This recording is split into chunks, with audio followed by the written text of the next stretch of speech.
இந்த சீட்டு வந்து ரூ. 50,000 சீட்டுங்க. இதில் என்ன லாபம் என்ன நட்டோன்றத பார்ப்போம். மாதம் கட்டுற தொகை வந்து பாருங்கள் ரூ. 4,185. நீங்கள் இப்போ மாதமே எடுக்கிறீங்கன்னு நினச்சிக்கோங்க, 41,000 கிடைக்கும்.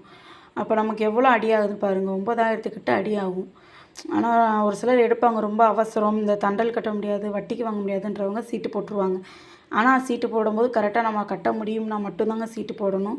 இப்போ இந்த காசு எடுக்கிறது பெரிய பிரச்சனையே கிடையாது. இந்த காசு முடிகிற வரைக்கும் நம்ம கரெக்டாக அந்த வர தொகையை கரெக்டாக கட்டிட்டு வந்தோம்னா தான் அது நியாயமாக இருக்கும். ஏன்னா நம்ம மட்டும் போட போகிறது கிடையாது. ஒரு சீட்டு போடுறோம்னா 10 பேர் 5 பேர் மொத்தமாக சேர்ந்து தான் சீட்டு போடுவாங்க. நம்மளால் மற்றவங்களுக்கு எந்த கஷ்டம் வரக்கூடாதுன்றதை மட்டும் கொஞ்சம் யோசித்து நம்ம பண்ணிக்கணும். அடுத்த சீட்டு பாருங்கள் 5,000. ஆனால் இந்த 2வது சீட்டு வந்து கம்பெனிக்கு தாங்க வரும். இந்த 50,000 இப்போ 10 பேர் சேர்றோன்னு வச்சுக்கோங்க, 5,000 மீனிங் பார்த்தோன்னு வச்சுக்கோங்க, 50,000. அந்த 50,000 வந்து கம்பெனிக்கு யார் சீட்டு நடத்துகிறாங்களோ அவங்க எடுத்துப்பாங்க. இந்த அமௌண்ட்டை நம்ம கொடுக்க மாட்டாங்க. அடுத்த அமௌண்ட்டு பாருங்களேன், 4,385. ஆனால் நம்ம எடுக்க போகிறது 43,000. 43,000ன்னும் போது பாருங்கள் 8,000 நம்ம கொஞ்சம் அடியாகும். ஆனால் சீட்டு ஒரு அவசரத்துக்கு எடுக்கிறோம், தண்டல் வாங்க வேணாம், அதுக்கு வட்டி கட்ட தேவையில்லை, நமக்கு இந்த காசு இப்போ தேவைன்னா நீங்கள் எடுக்கிறதுல தப்பே கிடையாதுங்க. ஒரு சீட்டு போட்டோம்னா அதுக்குள்ளே காசு நம்ம கட்ட தான் போகிறோம். நான் வட்டியாக கட்டாமல் நம்ம படுக்க கட்டிட்டு மட்டும் வர போகிறோம். மொத்த காசையும் வாங்கி அந்த ஒரு பிரச்சனையை முடிக்க போகிறோன்றதை மட்டும் நினச்சிக்க வேண்டியதான்.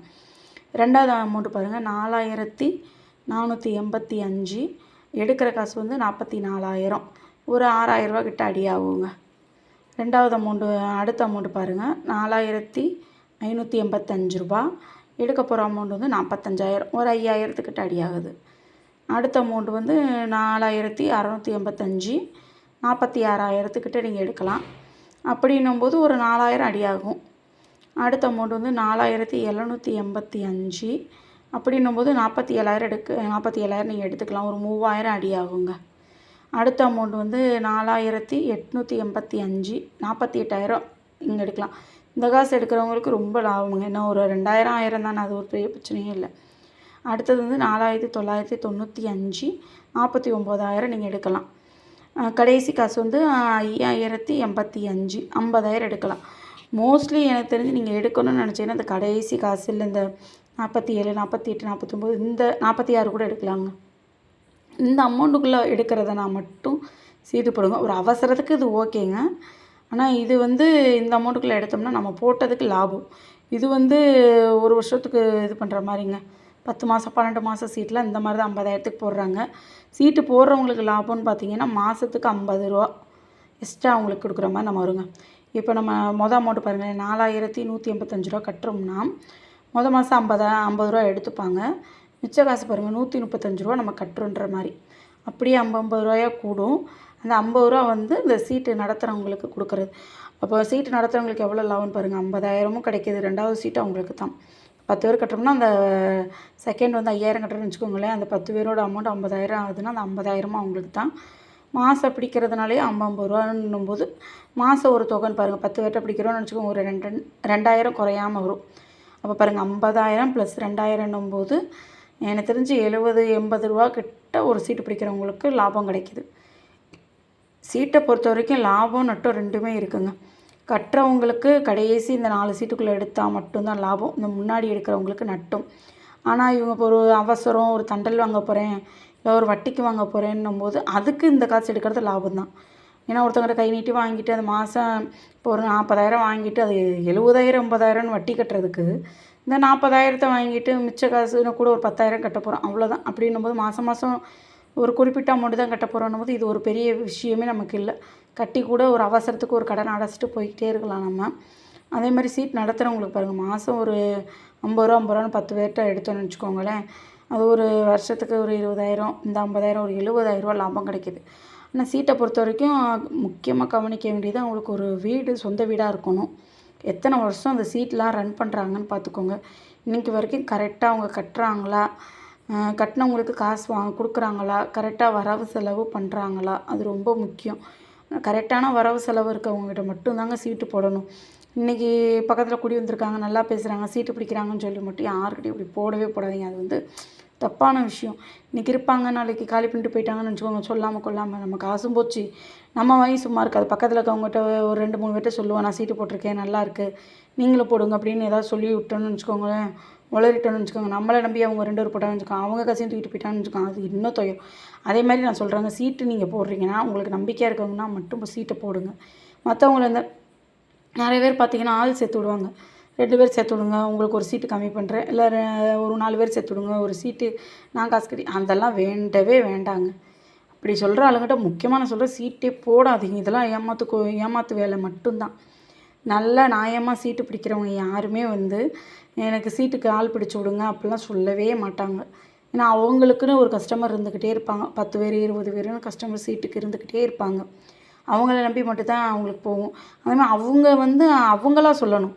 நான் இன்றைக்கி அதுவுமே ஒரு 4-5 வருஷம் சீட்டு போட்டவங்களா இருப்பாங்க. அவங்க சொல்லுவாங்க, நான் 4-5 வருஷமாக சீட்டு போடுறேன்ப்பா, எனக்கு நல்லாயிருக்கு, நீங்கள் போய் போடுங்கன்னு சொல்லுவாங்க. அப்படி சொல்லி போகிறது கூட நல்ல விஷயம், நியாயமான விஷயம்.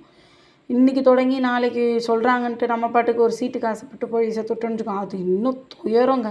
இன்றைக்கி அவங்க ஓடி போயிட்டான்னு வச்சுக்கோங்க, நம்ம காசும் போயிடும், நம்ம பேரும் போயிடும். அதே நேரம் அவங்க 2 பேரும் கட்டினவங்களுக்கு நம்ம காசு கொடுக்குற மாதிரி. அவங்க என்ன சொல்லுவாங்க, நீ சொல்லி தான் நான் சீட்டு போட்டேன், அதனால் நீ தானே கொடுக்கணும்பாங்க. இந்த துயரமே நமக்கு வேணாங்க. நல்ல நியாயமான ஆளாக இருக்காங்க, கரெக்டான வரவு செலவு பண்ணுறாங்க அப்படின்னு உங்களுக்கு தெரிஞ்சால் நீங்களே போய் சீட்டு போட்டுக்கோங்க. அடுத்தவங்கள சேர்த்து விட்றது இந்த வேலையே வேணாம். அதுதான் நான் முக்கியமாக சொல்லுவேன் சீட்டை பொறுத்த வரைக்கும். அதேமாதிரி இப்படி சீட்டு போடுறதும் நல்ல விஷயந்தான். இல்லை இப்போ இதே காசு என்னால் கரெக்டாக ஒரு 10 மாதம் 11 மாதம் கரெக்டாக எனக்கு ஒரு 4000 மிச்சம் பண்ண முடியும், என்னோடய பட்ஜெட்டில் 4000 நிச்சயம் என்னால் சேமிக்க முடியும் அப்படின்னு நினைக்கிறீங்கன்னா தங்கத்தில் போய் முதலீடு பண்ணிடுங்க. ஜிஆர்டி, தங்கமயில், பீமா இந்த மாதிரி பெரிய பெரிய கடைகளில் போய் முதலீடு பண்ணுங்கள். சின்ன கடையிலையும் முதலீடு பண்ணலாம், ஆனால் அவங்க ரொம்ப வருஷமாக இருக்காங்களான்னு பார்த்துக்கோங்க. குறைஞ்சது 10-15 வருஷம் இருக்கிற கடையை உங்களுக்கு தெரிஞ்ச நியாயமான கடையாக இருந்தால் மட்டும் சீட்டு போடுங்க. இல்லைன்னா கொஞ்சம் பெரிய கடையாகவே கொஞ்சம் சீட்டு போடுங்க. ஏன்னா அவங்கெல்லாம் வந்து பெரிய கடைகள், நம்மளை ஏமாற்றவும் மாட்டாங்க. அதேமாதிரி சீட்டோட வரவு செலவு கரெக்டாக இருக்கும் அவங்கள பொறுத்த வரைக்கும். அதனால் இந்த மாதிரி பெரிய கடையில் நம்பி கூட நீங்கள் சீட்டு போட்டுக்கலாம். 11 மாதம் போட்டுட்டு 12வது மாதம் உங்களுக்கு பிடிச்ச நகையை எடுத்துகிட்டு வந்து வச்சுக்கலாம். நகையும் வீட்டில் சேர்ந்துரும். நாளைக்கு ஒரு அவசரமான டக்குன்னு பேங்கில் போய் அடகு வச்சுட்டு அந்த கடனை முடிச்சுட்டு கொஞ்சம் கொஞ்சமாக காசு கட்டி நகையை திருப்பிக்கலாம். முடிஞ்ச அளவுக்கு நான் சொல்கிறது, நகையை பேங்கில் வைங்க. இந்த அக்கம் பக்கத்தில் இருக்க சின்ன கடையிலலாம் வைக்காதீங்க. வட்டி ஒவ்வொரு நகை சேஃப்டியாக இருக்குன்றதுக்கு கேரண்டியே கிடையாது. உங்கள் வீட்டு பக்கத்தில் ஒரு இந்தியன் பேங்க், ஒரு SBI பேங்க் இருக்குன்னா பேங்கில் கொண்டு போய் ஒரு அவசரத்துக்கு வச்சுட்டு கொஞ்சம் கொஞ்சமாக கட்டி திருப்புறதுக்கு வழியே பாருங்கள்.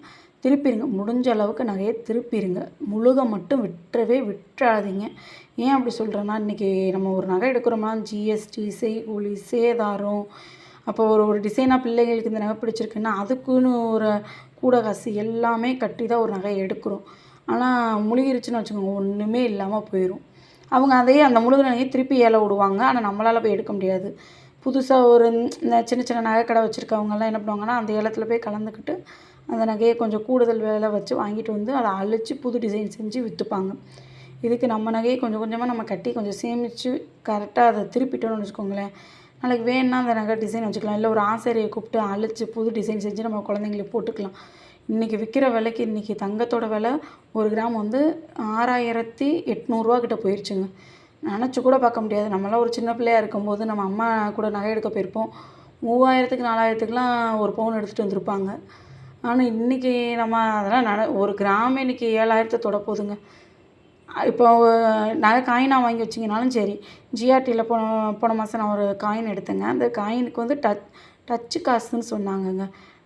கரெக்டாக எனக்கு சொல்கிறேன் என்னன்னு எனக்கு தெரிலங்க. கொஞ்சம் நீங்கள் போகிறவங்களா இருந்தீங்கன்னா கொஞ்சம் ஞாபகப்படுத்தி கொஞ்சம் சொல்லுங்கள். டச்சு காசுன்னு சொன்னாங்க. அது என்னங்க அப்படின்னு கேட்கும்போது, அதில் வந்து அந்த லட்சுமி சிம்பிள், அவங்க கடை சிம்பிள் 1 கிராம்னு போட்டிருக்கிறதுக்கு வந்து டச்சு காசுன்னு சொல்லி 1 கிராமுக்கு வந்து நான் 200 கட்டினேங்க. செய்கூலி சேதாரம் கிடையாது காயினை பொறுத்த வரைக்கும். ஆனால் ஜிஎஸ்டி கட்டணும். எத்தனை கிராம் எடுக்கிறோமோ அத்தனை கிராமும் ஜிஎஸ்டியும் கட்டணும். இந்த டச்சு காசும் இப்போ கட்டணும். இதுக்கு நம்ம கொஞ்சம் சேர்த்து வச்சுட்டு ஒரு 2 கிராம் 3 கிராம்னு வந்தோன்னா ஒரு 2 கிராமுக்கு ஒரு தோடோ இல்லை 3 கிராமுக்கு ஒரு மோதிரமாக எடுத்துகிட்டு வந்து வச்சுக்கோங்க. பொருளும் ஆயிரும். எப்படியும் ஜிஎஸ்டி கட்டி தான் அப்புறம் இந்த டச்சு காசில் அதனால தப்பிச்சுக்கலாம். செய்கூலி சேதாரத்தில் அன்னைக்கு எடுக்கணும் போது கொஞ்சம் பாதி வரும். எனக்கு தெரிஞ்சு பெஸ்ட்டுன்னும் போது சீட்டாக போட்டுருங்க. நகையை பொறுத்த வரைக்கும் சீட்டாக போட்டிங்கன்னு வச்சுக்கோங்களேன், செய்கூலி சேதாரம் கம்மியாகும். ஜிஎஸ்டி மட்டும் தான் கட்டணும். ஜிஎஸ்டி மட்டும் கட்டி எப்படினாலும் நீங்கள் காயினாக எடுத்தாலும் சரி, நகையை எடுத்தாலும் சரி, ஜிஎஸ்டி கட்டி தான் ஆகணும்பாங்க அவங்க. கம்மி பண்ணவே மாட்டாங்க நகை கடைக்காரங்க. அதுக்கு நம்ம நகையாகவே எடுத்துகிட்டு வந்துடலாம். கொஞ்சம் கொஞ்சமாக சேர்த்து வச்சு உங்களால் மாதம் எனக்கு ஒரு 4000 ஒரு 2000 ஏன் 1000 ரூபா உங்களால் மினிமம் சேர்க்க முடியும்னா, ஜிஆர்டியில் 1000 ரூபாயிலேருந்து கூட இருக்குங்க. 1000 ரூபாயிலேருந்து கூட சீட்டை போட்டு தொடங்கி வைங்க. இன்றைக்கி 1 கிராம் நம்ம பிள்ளைகளுக்கு சேர்க்குறோம்னா அது நாளைக்கு அவங்களுக்கு ஒரு லாபம் தான். நஷ்டமே தங்கத்தில் போட்டது, இடத்துல போட்டதோ என்றைக்குமே அது நஷ்டமே கிடையாதுங்க. இன்றைக்கி இல்லைன்னா நாளைக்கு பிள்ளைகளுக்கு உயர்ந்து கொடுக்குமே தவிர தாழ்ந்து போகவே போகாது. அதனால் முடிஞ்ச அளவுக்கு சேர்க்கறதுக்கு பாருங்கள்.